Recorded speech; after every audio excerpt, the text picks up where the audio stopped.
Buenas noches, bienvenidos una vez más a Pasame la Lupa, tu programa policial de confianza. Favorito. ¿Qué tal? ¿Cómo estamos, che? ¿Todo bien? Todo bien. Yo estoy así, Siempre estás así. Siempre estás así, amigo. pero hoy en especial.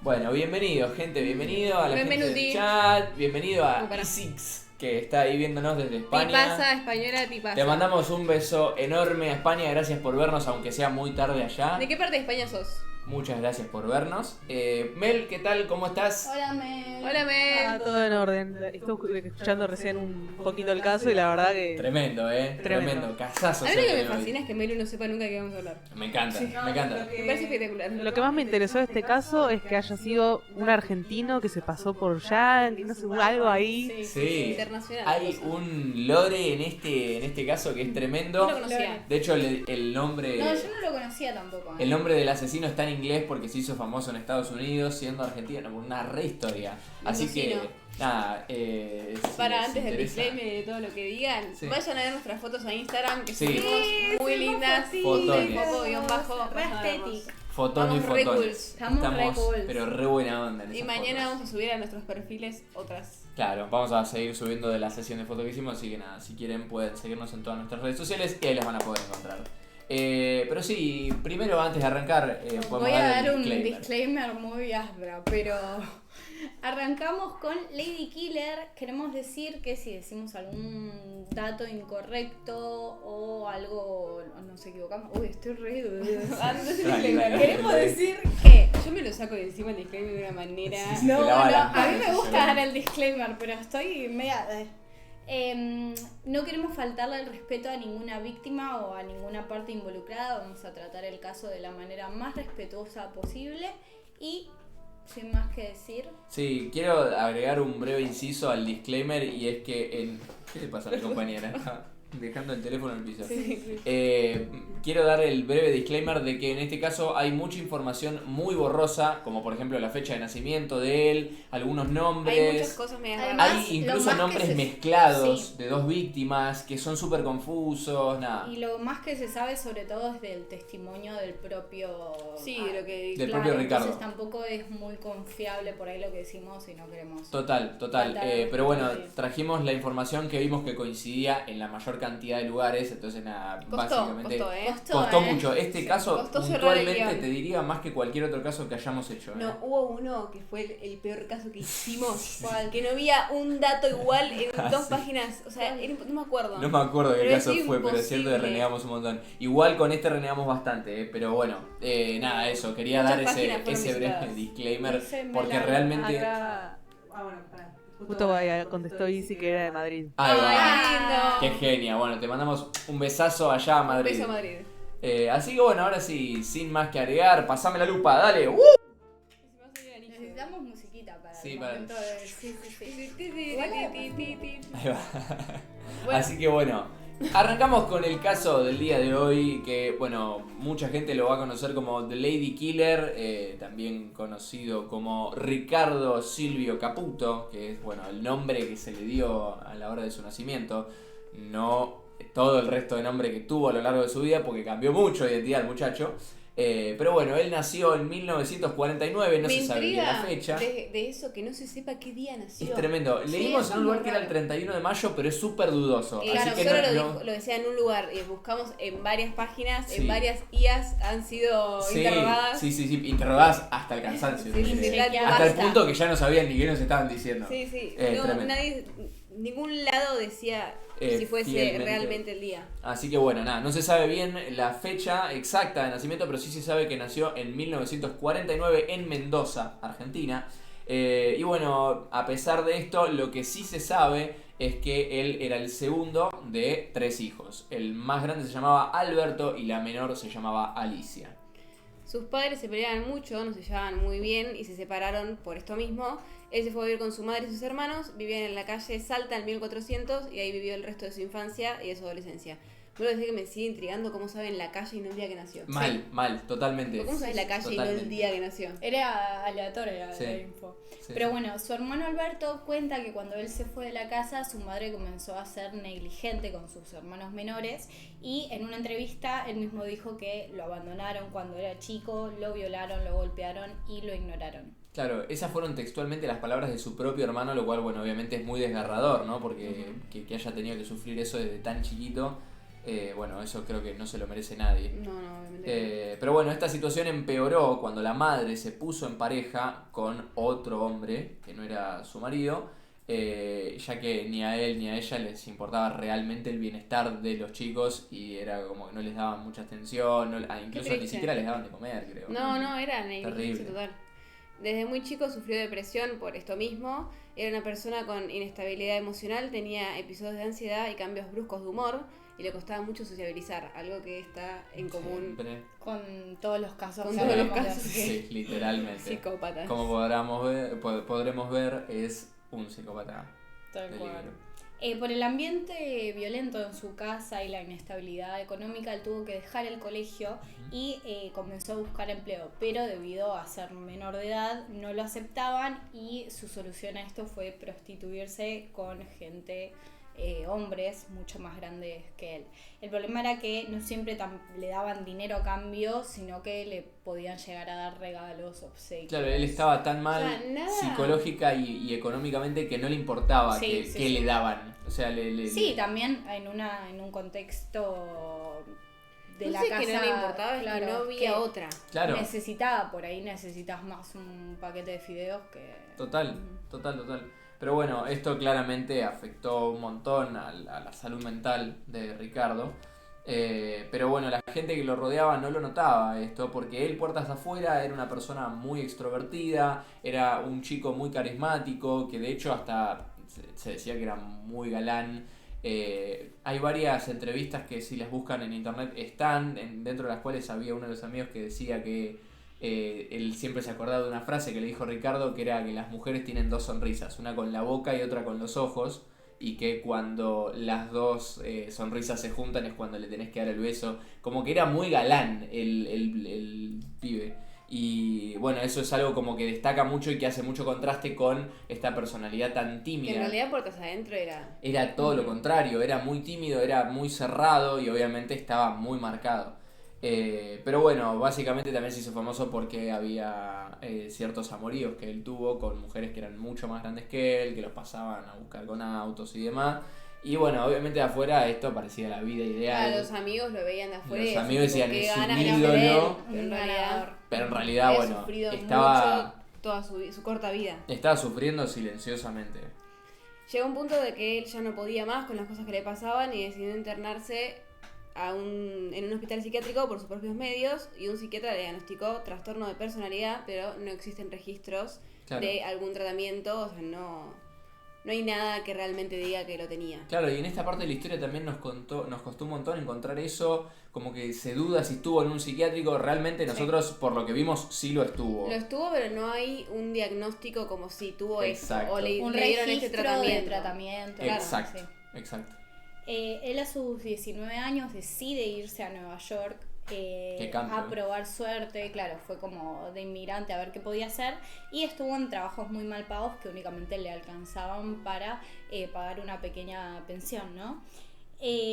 Pero ya cuando estuvo un poco más instalado en Nueva York, de igual manera tuvo que venir a Argentina, volver a hacer el servicio militar obligatorio porque contexto está en histórico años político 70. de acá en los años 70 era obligatorio, ¿no? El servicio militar Claro. y tuvo que volver justamente para cumplirlo. Claro, bueno, cuando vino acá, llegó a Mendoza de nuevo, estuvo poco tiempo en la milicia, creo que fue 1 o 2 años que estuvo Sí. ahí cumpliendo el servicio, porque bueno, obviamente en esto su estado mental jugó un rol fundamental, le hicieron varias pericias, varias evaluaciones los médicos militares y llegaron a la conclusión de que no estaba apto para formar parte de la milicia. Entonces a los 22 años le dieron la baja, digamos, y él decidió en ese momento volver de nuevo a Nueva York.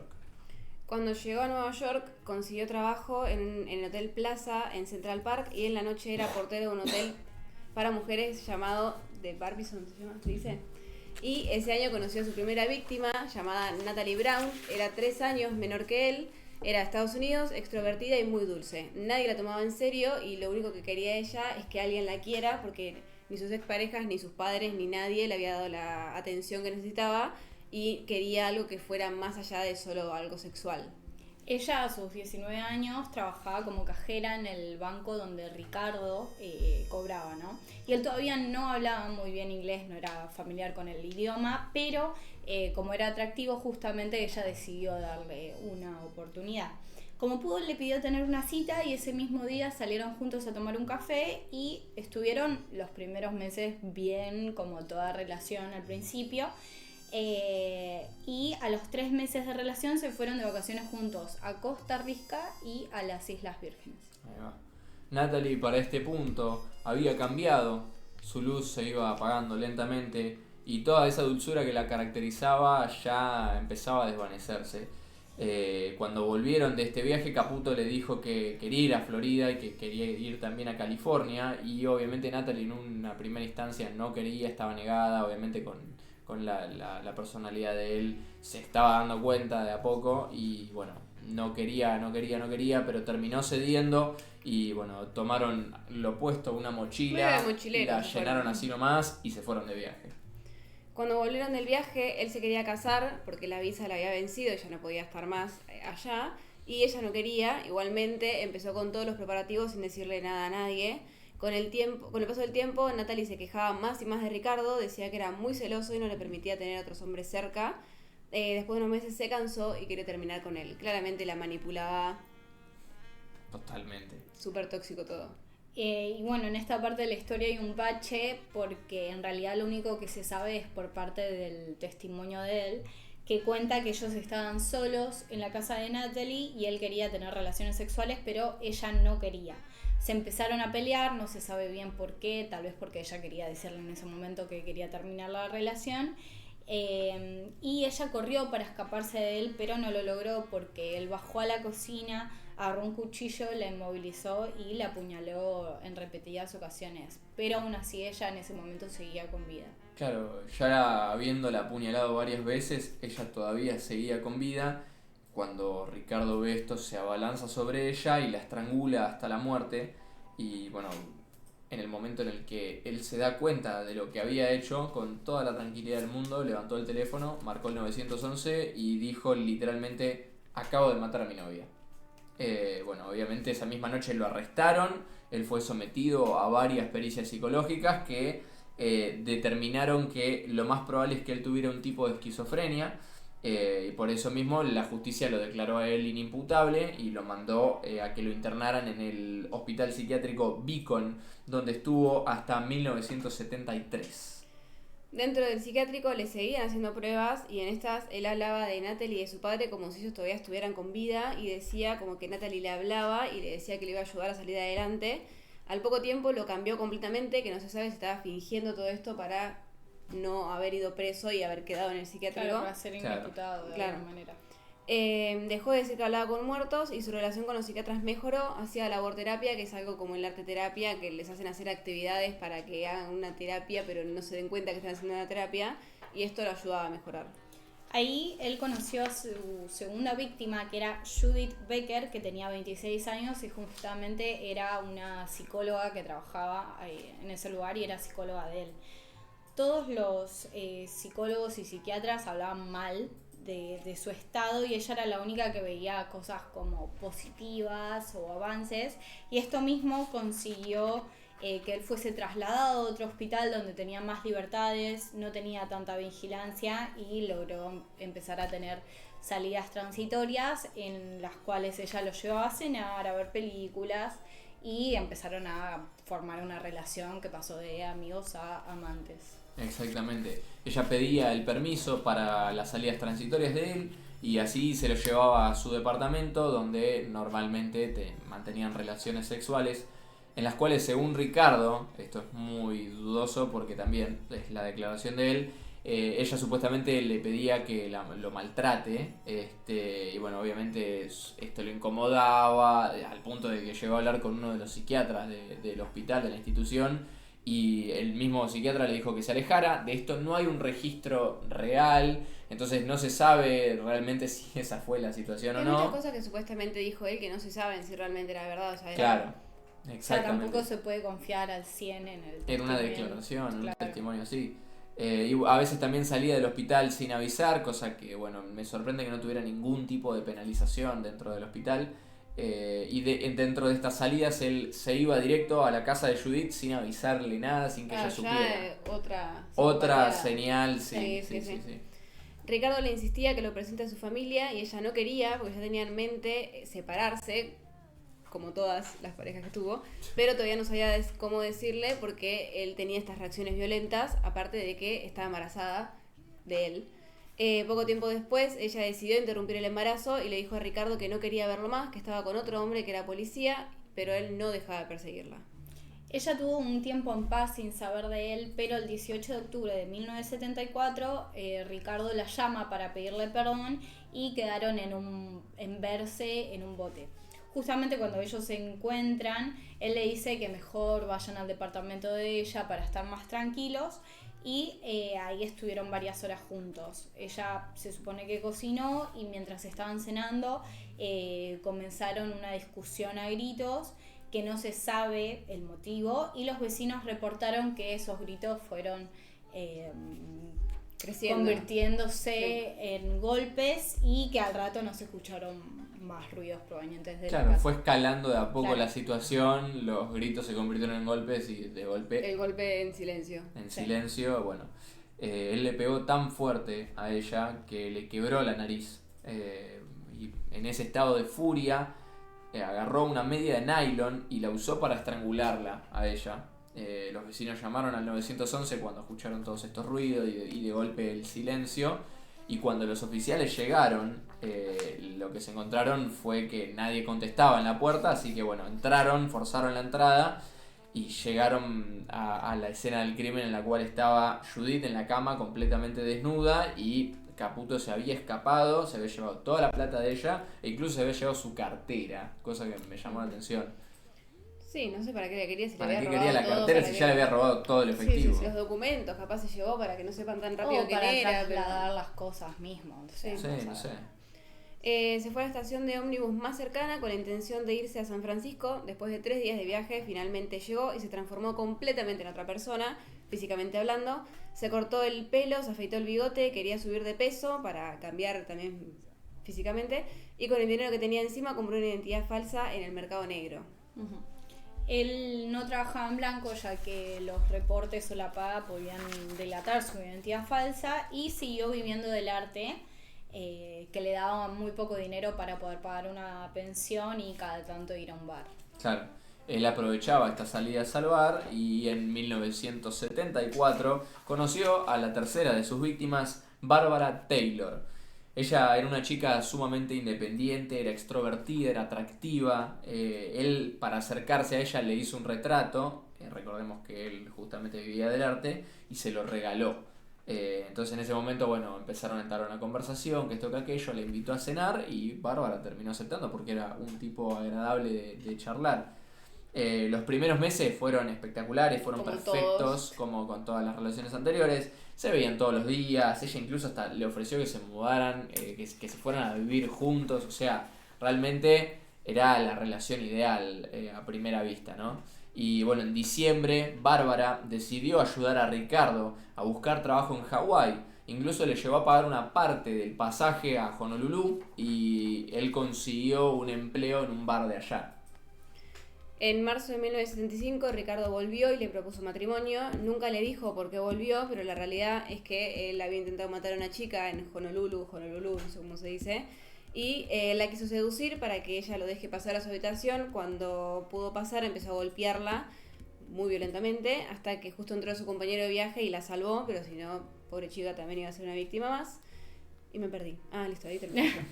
En abril de 1975 la paciencia de Bárbara explotó, llegó a un límite, ya que él la había golpeado varias veces y ya estaba cansada de los malos tratos.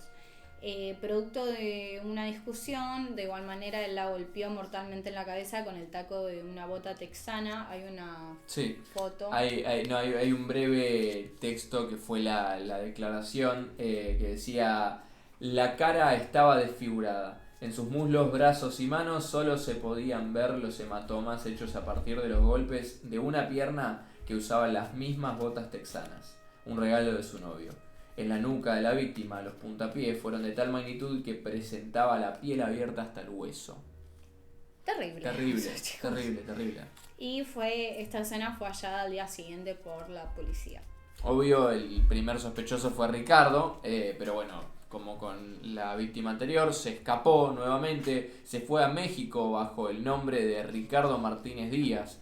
4 días después de matar a Bárbara, él quiso cruzar de la frontera entre El Paso, que está en Texas, y Ciudad Juárez, en México, y en un puente sobre Río Grande dijo que era mexicano y que estaba volviendo a su casa, pero los guardias, al notar el acento argentino, recordemos que era justo la frontera con México, le sacaron la ficha y entonces dijeron, bueno, mira, sabemos que no son mexicanos, decinos la verdad. Entonces ahí en ese momento él dijo que era sudamericano y que los guardias, en ese momento cuando se dieron cuenta, lo entregaron directamente a las autoridades, no dieron más vueltas y lo dejaron en un centro de detención.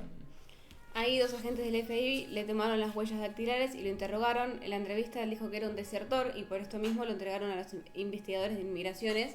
Porque si no, ¿cómo era el otro nombre? Sí, si vos sos desertor, no es lo mismo. A investigadores de inmigraciones. Y si no, te mandan con el FBI. Claro, exactamente. Y él había escuchado eso en un momento y dijo que era desertor justamente para no ir con el FBI, que estaba la cara en todos lados. Podés ser polizón o desertor. Si sos polizón, vas al FBI. Si sos desertor, vas a inmigraciones. Entonces terminó con los investigadores de inmigraciones y ahí iba a tener tiempo de pedir un abogado.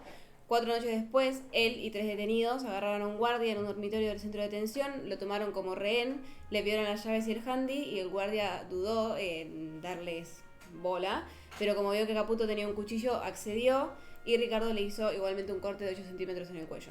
Claro, acá quiero hacer un breve inciso de lo inteligente, que es otra de los sellos. Lo rápido que era el chabón, otra escuchó de en las un firmas. segundo qué tenía que decir y mintió, la pedaleó. Sí, es otro sello de los asesinos seriales, el nivel de inteligencia tan agudo y la rapidez mental de poder cambiar todo en un segundo. Cuando ocurre esto, el guardia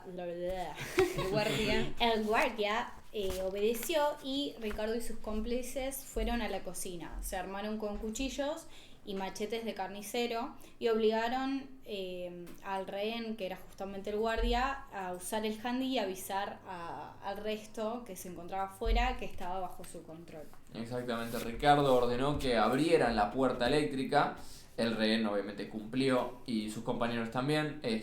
Robaron plata, robaron armas, incluso se robaron un auto. En este momento logran cruzar la frontera hacia Juárez y poco después arrestaron a todo el resto de los internos, excepto por él. Ricardo era muy hábil, recordémoslo, y logró llegar a Ciudad de México. A todo esto la prensa ya hablaba de él como Lady Killer y estaba a la cara en completamente todos los canales de televisión que te puedas imaginar. A Ricardo poco le importaba y hizo su vida normal, viviendo en Ciudad de México. Conoció a Laura Gómez, hija de un empresario importante de ahí, y le consiguió un empleo y fue gerente de una empresa. Laura estaba muy enamorada de él, justamente por eso le dio esas facilidades, y estaba tan enamorada que llegó al punto de querer casarse con él, pero justamente él no quería. En ese momento ella se encontraba embarazada, pero no se lo había contado todavía, y al mismo tiempo Ricardo volvió a decir que las voces de su cabeza le hablaban y que le decían que tenía que asesinar a... Un grado de esquizofrenia. Sí, tremendo. Así que días después agarró una barra de hierro y golpeó a Laura más de 10 veces en la cabeza, acabando con su vida. Claro, él encima no se quería casar, de nuevo, otra muestra de inteligencia, porque si no iba a saltar la ficha de su identidad falsa. Obviamente después de haberla asesinado también escapó, como con las víctimas anteriores, volvió a Estados Unidos, esta vez bajo el nombre falso de Roberto Domínguez. Armó toda una vida nueva, desde cero, completamente común y corriente, en la cual se casó con Felicia, que es un caso muy curioso porque tuvieron 2 hijos, pero en 1984 su esposa desapareció. En este punto de la historia no se sabe a ciencia cierta si fue él, si no fue él. La realidad es que el caso quedó abierto, no tuvo un cierre, no se supo quién fue el encargado de hacerla desaparecer. Seguramente fue él, es altamente probable, pero bueno, puede haberse dado una casualidad. Y lo único que sí se sabe a ciencia cierta es que durante toda la investigación de este caso él se mostró muy participativo con las fuerzas policiales, lo cual, bueno, es destacable, ¿no? Otra sorprendía. muestra de inteligencia. Sí. Luego la desaparición, él se fue a Chicago dejando a sus hijos y se casó de nuevo con Susana, con quien tuvo 4 hijos. El matrimonio era increíble, era un esposo y padre ejemplar, y en 1994 se volvió a Argentina por un tema urgente. Se reencontró con su madre después de 20 años y le dijo: he vuelto a escuchar voces, mamá, me piden que mate. Maté a 4 chicas en Estados Unidos y me buscan hace 21 años, me quiero entregar. A todo esto, sacando que es un loco de mente, tuvo hijos y los abandonó por todos lados. Por todos lados, porque tuvo creo que 6 hijos. Sí, 6. Agradecer que no les hizo nada. Una locura. Su madre le dijo en ese momento que por favor no lo haga, que no se entregue, que contrate un abogado, y al primer psiquiatra que él había tenido, que había declarado que tenía esquizofrenia, justamente para ayudarlo en el juicio, ¿no? Sí. A su vez, él se puso en contacto con el abogado más caro de Estados Unidos, y como él no tenía dinero para pagar porque era demasiado caro, él le dijo que vendiera su historia a los medios, así juntaba plata. Si no me equivoco, creo que se la vendió a NBC, los que les dieron $100,000 por una entrevista que fue llevada a cabo por Chris Wallace, quien directamente le preguntó si había asesinado a Natalie, Judith y a Bárbara, y él confesó en esa entrevista que sí. Claro, efectivamente. Él dijo: creo que fue por mi niñez, estaba mentalmente enfermo. El 9 de marzo de 1994 fue arrestado por fin el asesino más buscado de ese momento. Su juicio es algo que, quedó una gran mancha gris ahí también. Por todos no lados, se sabe mucho. No se sabe nada. Ni siquiera se sabe realmente la condena, la sentencia que le dieron. Solo se sabe que el juez finalmente lo condenó a 25 años de prisión. Pero no se sabe no encontramos los cargos, en todo el proceso, la verdad no se encontró nada. Sí, lo que decimos siempre del cargo, la sentencia, los años que les dieron. ¿no? Sí, total. Y no hay nada en internet de eso. Pero bueno, lo que sí se sabe es esto. Le dieron 25 años y tras esto lo trasladaron hacia la prisión de Ática, en el estado de Nueva York, allá en Estados Unidos. Y básicamente él, dentro de las declaraciones que dio en su juicio, esto sí quedó registrado, dice: me entregué a las autoridades, su señoría, para evitar más muertes. Quiero decir que a los familiares de las víctimas que estoy muy arrepentido de lo que hice. Estaba muy enfermo y espero que ahora la cárcel pueda curarme. Seguía manipulando hasta en esta instancia, o sea, terrible. El 1 de octubre de 1927, a sus 48 años, falleció por un ataque al corazón mientras jugaba al básquet en la prisión de máxima seguridad de Ática, en Nueva York. Tremendo. Su fallecimiento cerró el capítulo judicial, ya que al morir no se pudieron seguir procesando otros casos del asesinato de los que estaba sospechado. Estuvo 3 años preso. Sí, y encima le dio un infarto agudo de miocardio, es un paro cardíaco ahí jugando al básquet. Y le agarró el bobazo. Pero digo, qué locura, ¿no? Como una persona que en ningún momento se vio que tuviera ningún vicio malo, ni que se haya hecho una mención específica de que tenía hábitos que lo podrían llevar a tener eso. Yo después leí en una página que no sé si era verdad, porque página es todo muy dudoso, dudosísima, que cuando estuvo la primera vez en el psiquiátrico, que se internó por sus propios medios, le habían dicho que tenía algo. Pero como le estaban más ocupados en la salud mental, como que no le dio pelota, y a ver si mira si le va a importar si tenía algo. Sí. Qué locura. Pero bueno, es dudoso todo. Y es así como termina uno de los casos más locos. Yo no me imaginé nunca tener la conexión Argentina-Estados Unidos. No, yo no lo conocía también. Me llama la atención que no sea conocido acá, porque siento que no es tan conocido. Lo escuché hace poco, no sé dónde lo encontré, creo que en un TikTok que había visto y dije, y lo anoté para la radio, pero no sabía ni qué había hecho. Es tremendo, yo nunca lo había escuchado, la verdad. Me enteré cuando lo estábamos investigando. Pero bueno, nos interesa también saber qué opina la gente del chat. Y Melu. ¿Qué opina Melu? Bueno, la gente del chat acá estaban muriendo porque mientras escuchaban el caso le estaba dando muy mala vibra escuchar todo eso en plena oscuridad. Buenísimo, ¿por qué? Sí. Miedo. Pobre, me imagino Isi allá de España. Terror. Ay, pobre, que a las 2 de la mañana. Buenas noches. 3 de la mañana mirando el caso, tipo. Sí, un miedo. Llama a la policía, mira, por las dudas. Después ponen, es muy loco la inteligencia que tienen. También es loco cómo los asesinos seriales tienen la facilidad de manipular y conseguir tantas víctimas como novias. Eso también me parece terrible. La cantidad de novias que consiguió. Impresionante el nivel de levante que tienen Sí. los asesinos seriales. Aparte, Me sorprende. así los enganchaba. Tipo, Me sorprende. tucu. Pero es que justamente por eso, por el encanto físico y la manera de... Claro, pero digo, cuando ya se sabe que la persona cometió crímenes. Ah, sí, esos que los asesinos seriales que reciben cartas de admiradoras. Tremendo. Siempre Esas. ponemos de ejemplo a Robledo, A Robledo Puch. que Sí, sigue chicos. teniendo También cartas. está en nuestro canal. Hablando de nuestro canal, hicimos un canal nuevo en YouTube de Voces en De Pasame la Lupa. De Pasame la Lupa. Exclusivamente. Subimos solo los casos ahí. Igual los vamos a seguir subiendo a Voces en Foco, pero nada, si se quieren suscribir, Claro. busquen el link porque no lo tenemos ahora. No, en YouTube ponen Pasame la Lupa y les va a aparecer nuestro canal. Ya vamos a ir subiendo todos los casos que tenemos hasta el día de hoy, de a poquito. Y ya también, bueno, a medida que nos pongamos al día vamos a empezar a subir cada caso que vayamos haciendo. Vos, Melu, ¿qué opinás? Yo quiero destacar algo destacar algo que me llamó mucho la atención, A ver. la frialdad de él para llamar en el primer caso a la policía. Sí, ¿Puedo creer que para rarísimo. matar, che, maté a mi novia? Igual hay, Un sí, problema. hay un montón de casos. Una madre, yo escuché uno de una madre que había matado a los hijos y también. Algo de asesino. O sea, es como. Wow. Siento que es como que no caen de lo que hicieron y Claro, es como, para mí es che, como que no reaccionás. pasó algo que Tipo, no hay entiendo. algo que hace corto. No sé, boludo, pero tremendo. Y después, que también creo que es de los primeros casos que hacemos que hay tipo algo de arte, o sea, que el chabón era artista o algo así. Sí.